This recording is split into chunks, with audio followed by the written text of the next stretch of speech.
Hi friends, আসসালামু আলাইকুম। নমস্কার, সকলে কেমন আছো? আশা করছি আমাদের ব্লগ যেখান থেকে দেখছো সবাই খুব ভালো আছো আর সুস্থ আছো। আসলে আমার ভয়েসটা এরম লাগছে কারণ আমার ভীষণ শরীরটা খারাপ, ঠান্ডা লেগে গেছে। আর তোমাদেরকে দেখাচ্ছি যে অলরেডি সকাল সকাল এখানে ঢালাই কমপ্লিট হয়ে গেছে।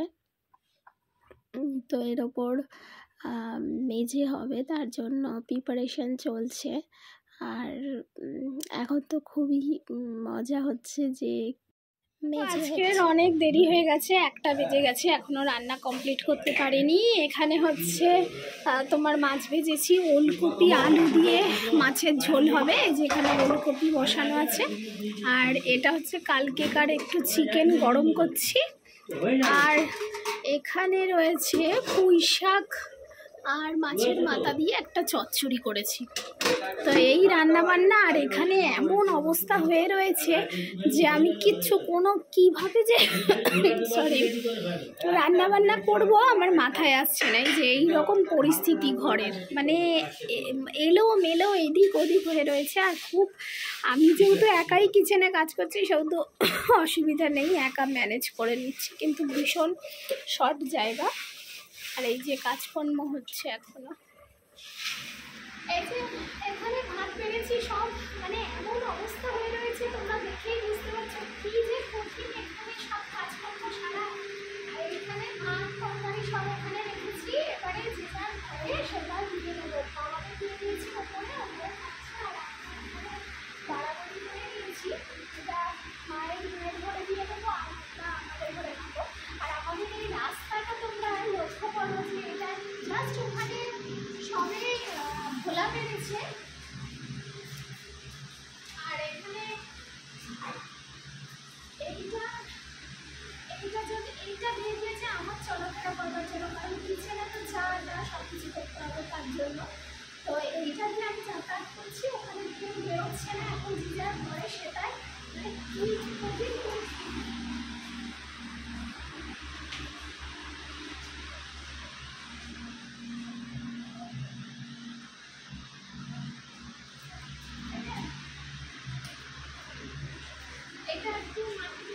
এই যে আমাদের ঘরে আজকে আমাদের লাঞ্চ করছি।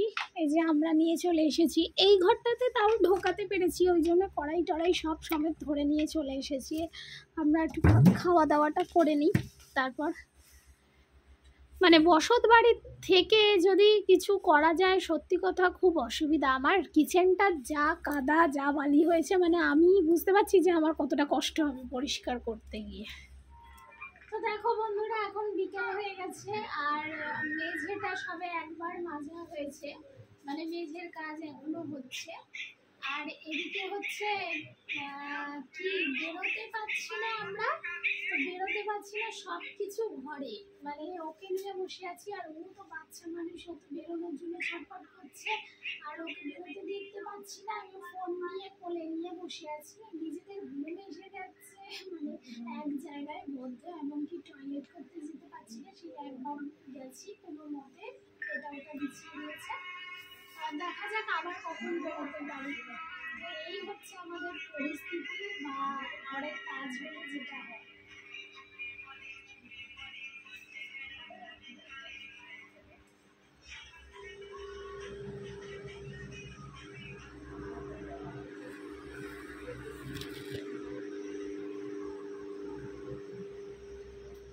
দেখো বন্ধুরা, এই গ্যাসের যে অবস্থাটা হয়েছে এই 2-4 দিনে, মানে এই নোংরা হয়ে রয়েছে রান্নাঘরটা, মানে এইগুলো এখানে রয়েছে সব, মানে ঠিকঠাক করে কিছু করতে পারছি না। তার জন্যই এখন সময় পেয়েছি, একটু ভাবলাম কিচেনটা একটু পরিষ্কার করি, কারণ আমার নিজেরই এই রকম, আমি কখনো, মানে আমার গ্যাসের অবস্থা এরকম কখনো হয়নি। দেখো এগুলো এখন ভালো করে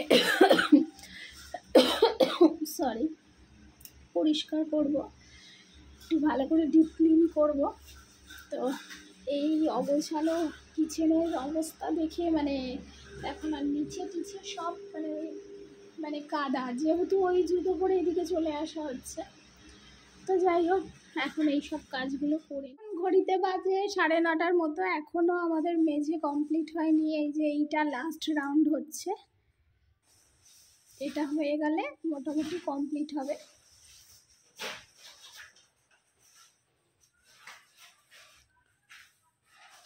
আমা কি করছো? আমি খেলা করছি। কার সাথে?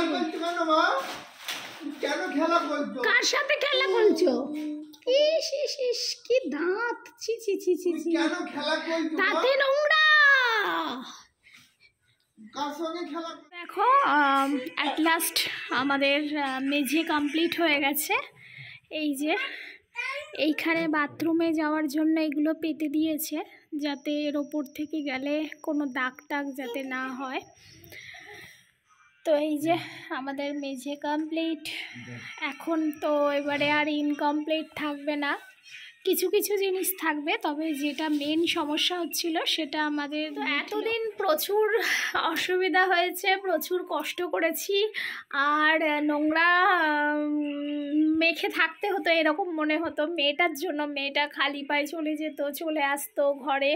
তো যাই হোক, এবারে সব সমস্যার সমাধান হলো অ্যাটলিস্ট আর কোনো মতেই ঘরেতে ধুলোবালিটা হবে না। তো যাই হোক, খুব মনটা খুশি লাগছে যে একটা কাজ হয়েছে, সাকসেস হয়েছে। তবে হ্যাঁ, ওখানে ভবিষ্যতে মানে যেটুকুনি বাদ পড়বে, আমাদের তো ওইখানটাতে একটু বাদ পড়ার কথা, যেহেতু ওখানে আমাদের একটা সোপ ট্যাঙ্ক আছে, তারপর ওখানে বলো না কি বলে গো ওটাকে, চেম্বার আছে, তো এইগুলো আছে। তো তার জন্য ওটাকে ক্লোজ করে দেবো, ওইটা আমরা ব্যবহার করব না। তো তার জন্য যেটুকুনি পড়ে থাকবে সেটা আমরা পরবর্তীকালে টাইলস বসিয়ে দেব। এখন আপাতত ধুলোবালি থেকে বাঁচার জন্য আমরা মেঝেটা কমপ্লিট করলাম। সবারই ইচ্ছে বা সবারই স্বপ্ন ঘর বাড়িকে খুব সুন্দরভাবে সাজিয়ে গুজিয়ে তোলার জন্য, কিন্তু এখন আমরা এটা করতে বাধ্য হলাম, কারণ প্রচণ্ড ঘর বাড়ি নোংরা হচ্ছিল। তারপর আমার ছোট বাচ্চা, ও খালি পায়ে এদিক ওদিক করে, তো কোথায় কিছু পায়ে ফুটবে হবে, তার জন্য আমরা এটা করলাম। কিন্তু ইচ্ছে আছে, ইনশাল্লাহ যদি আমরা চাই তো করব, পরে ওই জায়গাটা টাইলস বসবে, আর সিঁড়ি টিড়ি মার্বেল এগুলো দেব। সব কিছুই তো সবার স্বপ্ন আশা থাকে, দেখা যাক আল্লাহ কতদূর আমাদের সেই আশা আকাঙ্ক্ষাকে কবুল করে।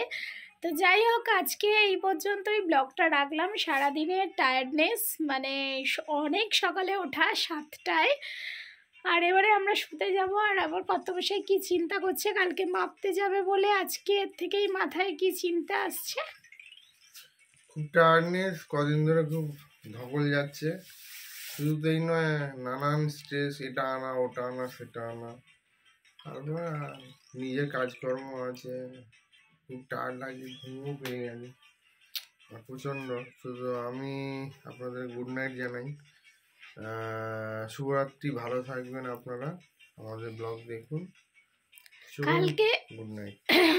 কালকে আমার বাবা চলে যাবে, আর সত্যি কথা বলতে এটা সব মানে এতটাই মানে মন থেকে খুশি যে কি বলবো। এটা যদি অন্য কারোকে দিয়ে করাতাম না, মানে ঠিক সেই সাকসেসটা পেতাম কি জানি না।